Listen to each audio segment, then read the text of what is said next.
Welcome back to the channel. It is January 22nd, and this is going to be the breakdown for Draftkings slate that we have on Sunday for January 24th.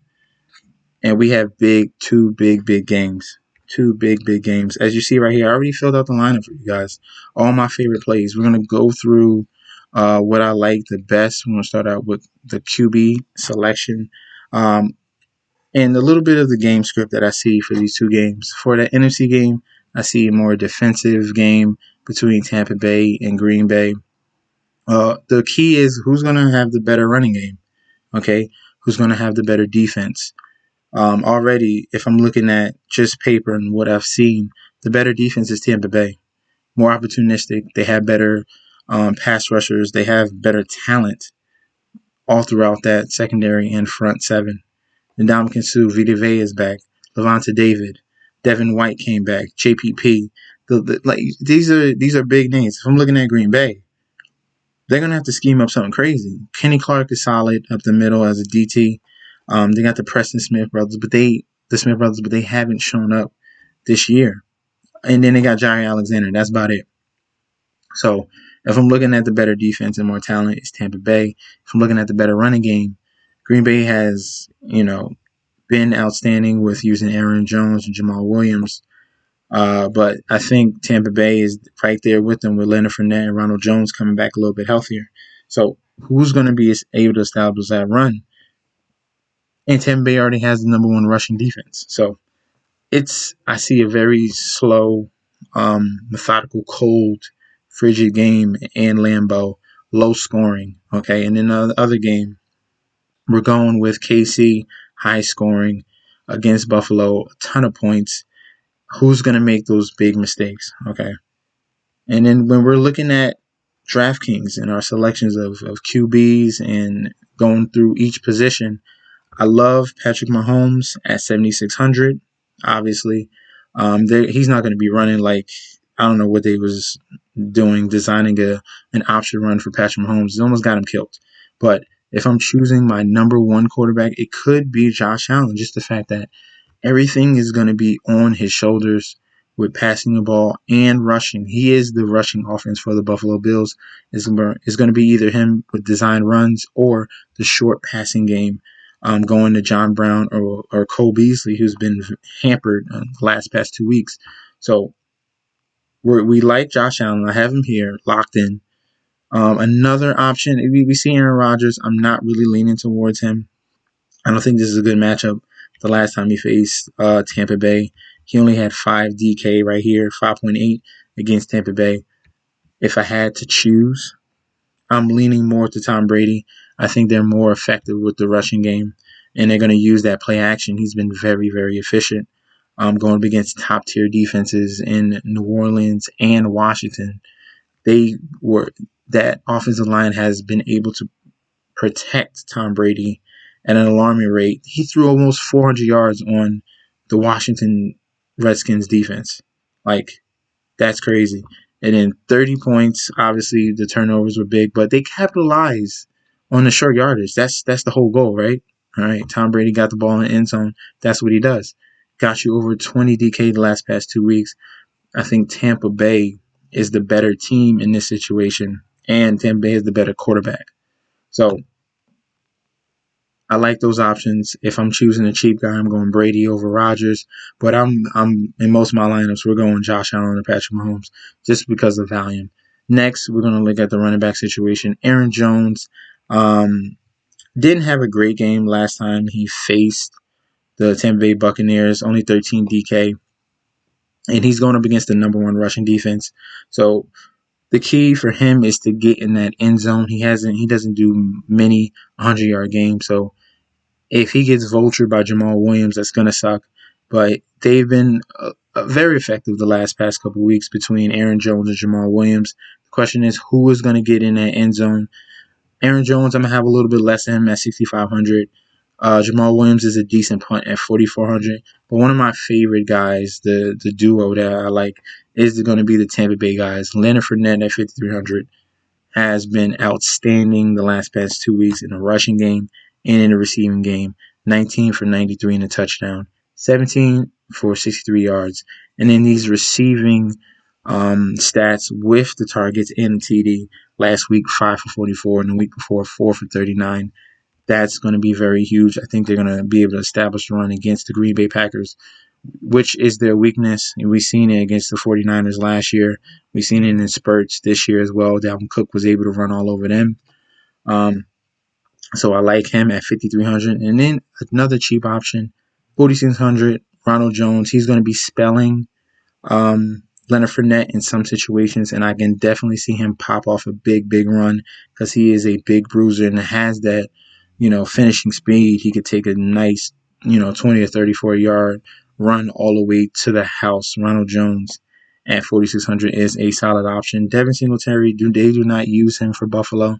If you want to be cute, you can choose him, but I'm going to stay away from him at 4,500. I spoke to you about Jamal Williams already.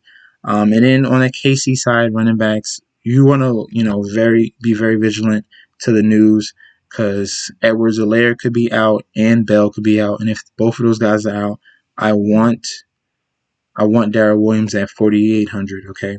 He came up huge with 13 attempts, 78 yards, and got you 4 catches for 16 yards. The question is he going to get you in the end zone? If he does, that 4,800 price, he's going to smash that easily. All right, and we're moving on to the wide receivers.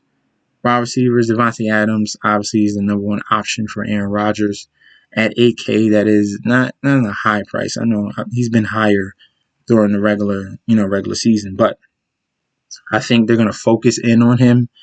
He might be a little bit limited. The last time he faced Tampa Bay, he only had 12 DK, so Adams could get a touchdown and still have a bad day, just like Mike Evans did last week. He had 1 catch, which was a touchdown. It only got you 7 points. You don't really want that if you're paying 8K. So I know a lot of people are going to go to that Adams direction, but I'm locking in Stephon Diggs. He's the key to that offense, and KC doesn't have a lockdown corner. I think Diggs is going to have a field day. Absolute field day. You've seen back-to-back weeks, over 27 DK. He can do it again, and he's at a cheaper price at 7K. The next guy I love is going to be Tyreek Hill on that KC offense. There's no one to guard him on Buffalo. This man is a freak of nature. He is too quick, and he is a dynamic wide receiver. 8 for 110. Didn't get you a touchdown, but still got you over 20 DK at 7,200. I think that's way too cheap as well. And if we're looking at wide receivers on the Tampa Bay side, Mike Evans, he's going to get Jair Alexander coverage. So he's, use him sparingly. But the guy I really like is going to be Chris Godwin. I want to lock him in. He's at a nice premium price at 5,400. Got you 4 catches and 34 yards. Week before got you a touchdown. The key to him is not dropping the ball. Please don't drop the ball. If he doesn't drop the ball, he's going to have a huge day. I think he is due for a big day. That's why I like him a lot. Other wide receivers that we are looking at, other than Diggs, Beasley's dealing with an issue with his knees, and he's looked hampered the past few weeks. So I'm going to lean on more of John Brown. He's more the speedster and more explosive. They still can use him in the short game as well. I like him at 4,300. And then they have a question mark in Gabriel Davis, who's another guy who's looked gimpy. He was 0 for 4 last week, and you saw it on the field. But if he comes back 100%, that is the third option I'm going to lean towards other than Beasley. Okay, I think Beasley's 4th right now because I think he has some torn ligaments, and you saw it. You saw it. He is not 100% at all. Wide receivers on Green Bay, other than Adams, Allen Lazard, and Marquez Valdez-Scantling, I'm going to lean more to Lazard at 4,200. Scantling's going to need a deep bomb. Give me the intermediate guy in Allen Lazard since all the attention is going to be on Devonta Adams. Other than that, I was hoping for Sammy Watkins to be out because he has the Q tag, and that gives, the option for Mecole Hardman. But if he's able to play, you could maybe – Watkins is weird like that. He shows up in the least expected, situations, and this could be that game for him at 3,800. If you need a flex play, I like him at 3,800. I also like the options between Scotty Miller and Johnson. Okay, on that Tampa Bay offense, these guys have been making 1 or 2 big plays, and those big plays could be a touchdown. Okay, Scotty Miller and Johnson. could be those guys with Antonio Brown out. Let's move over to the tight end selections, and we're gonna just lock in Travis Kelce. There's no reason to get cute. You're saving salary on both running back selections, so you can pay up at other spots. And Kelce is an absolute lock. I don't need to click his name, but I'm gonna just show you anyway. Every single week is over 20 DK. You pay for this man. Okay, you fade. I'd rather fade Adams if you really need the salary. Fade Adams, get Kelce, because that's 100% lock. This Buffalo KC game is going to be a ton of points, and he's unguardable. He's absolutely unguardable because they have to focus on Tyreek Hill and they have to focus. They can't allocate to both of these guys. This is going to be a huge problem. Travis Kelce is an absolute monster. 1,500 yards this year. But if you're going to do another tight end, I don't advise it because you would have to use a flex position. I'd rather use a wide receiver to the flex or another running back. But if you're choosing between a secondary tight end, Tanya has been solid this year, averaging 11 DK a game. And then Rob Gronkowski, I think he is going to be a sneaky option. Each and every week he's getting a target in the red zone. The question is, he's going to come down with that catch. He already has 7 TDs in the regular season, but Brady is looking for him in that red zone area. So I like Gronkowski as an option as well at tight end if I'm not choosing Travis Kelce, okay? Because that flex position, just put a wide receiver. Wide receiver, and if that, a running back, but mainly wide receiver. And then defenses that I'm looking at, I gave you my game script.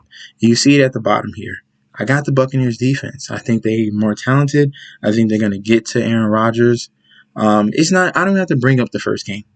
I see it.